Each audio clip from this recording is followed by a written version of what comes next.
what do the most successful people have in common? You might think it's about the ability to spot opportunities, the unstoppable drive they have, or maybe even luck. But the reality is, these people have all become masters at effective problem solving. Today, I'll reveal how you can develop a solutions-oriented mindset and use it as your secret weapon to overcome obstacles and achieve your goals no matter what problems you face. All you need is an open mind and a willingness to change your approach. Are you with me? If you don't know me, I'm Rachel, and today we are wrapping up part 5 of the 5-part series, Think Like an Entrepreneur. Now, I've spent years developing, growing, and perfecting the right mindset to stay focused when facing problems. And it's important to understand that becoming an effective problem solver is important for any entrepreneur. Heck, it's important in life itself. Now, in part 4, we talked all about taking risks and how to respond to failure. Today, we're going to talk about how tackling those problems face on will help you find your way to innovative solutions. The most successful businesses, and quite frankly, lives in general, are built on identifying problems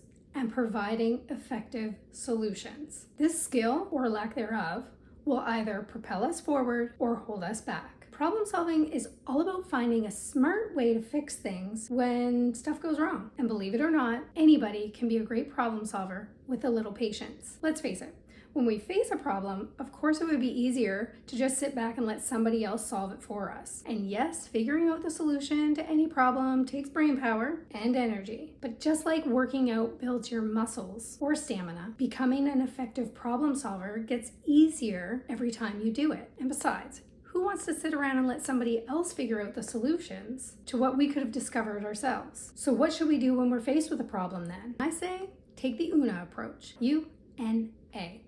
UNA. And here's what it looks like. U is for understand. First, you need to understand your problem. So of course, the obvious question would be, what's the problem? But understanding the problem goes a lot deeper than that. When you understand the problem, you also have to be able to identify the who, what, when, where, why of the problem. Let's take a video game analogy for an example. Imagine that you're playing a video game and you can't get through a tough level. Try, but nothing seems to work. You get a little frustrated and you wonder, are you ever going to be able to beat this level? Fact is, this is a common problem that we all face, whether it's in video game or reality. Now, a lot of people fall into the trap of believing the best way to solve a problem is to try and try again, doing the same thing, hoping for a different result. But guess what? That doesn't usually work. Instead of banging your head against a wall, frustrated that nothing you do is working, understand that it's time to change your approach and you've got to do something different. So what should you do? Let's go back to that analogy. First, stop and think about what's really going on in the game. What is the actual problem? Maybe you've got to find a key. Maybe you have to defeat a tricky boss. Maybe you need to reach the goal in a faster time. So ask yourself questions like, what's the problem? Why is it happening? When did it start? Really understanding it is the first step to any problem solving. When you better understand the problem, the easier it will be to fix. And by doing this, you might come to understand that one problem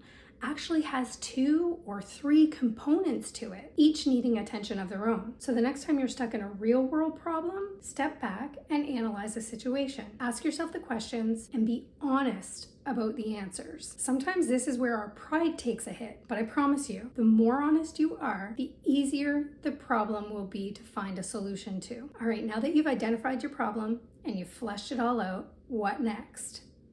N.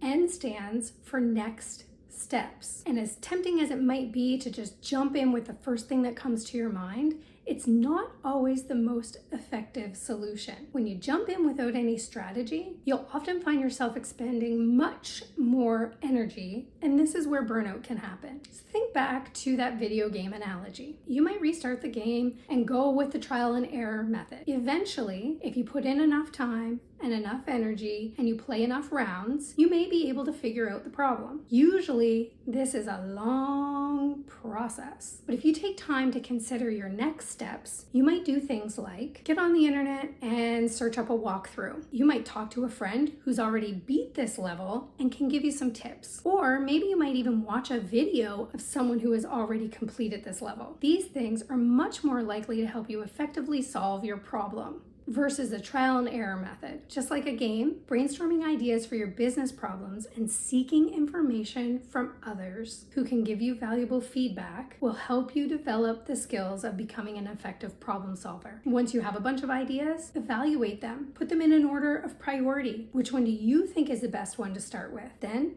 start with that one. But if it's a fail, if it doesn't solve your problem the way that you thought, you immediately have a list of other options that you can go to right away. And finally, A in the UNA strategy for becoming an effective problem solver is action. The most critical step to becoming an effective problem solver, whether it be in a video game, whether it be in the business world, whether it be in real life, is the moment you decide to take action. And not only taking action, but being willing to adjust when your action doesn't go as planned. This is the scariest part, of course, but the most important to moving forward to success. And I know that you already know that making a plan isn't enough. You gotta execute. So like I said, taking action is important, but tracking progress to see what happens is equally as important. So when playing that video game, did the new strategy get you at least a little bit closer? Or was it a bust? When you have that information, an effective problem solver uses that feedback to continuously adjust. Whether it's a game or real life, understanding the problem, adjusting your plan, and executing new ideas is a part of a constant loop. This is actually one hamster wheel you want to be on. This is not only how you will continuously solve problems, but it's how you'll stay creative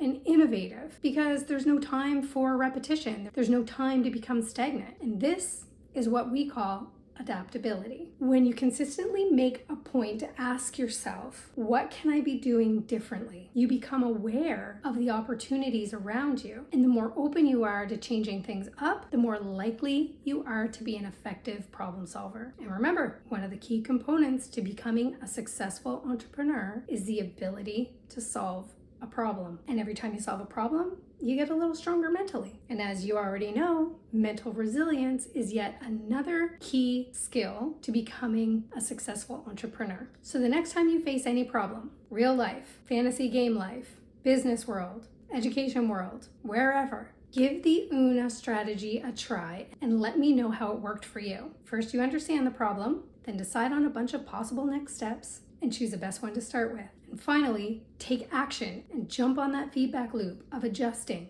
executing, and identifying problems. I sure hope that you found this series to be motivating, somehow inspiring. And because I don't mind being on that hamster wheel in my own journey, I'm constantly looking for feedback on how I can do better. So if there's something that I missed, or a question that you have, or someplace that I just wasn't clear enough, please don't forget to be kind, but I welcome all feedback. So go ahead and shoot me a comment so that I know where to go next. And as always, until next time, trust your own journey.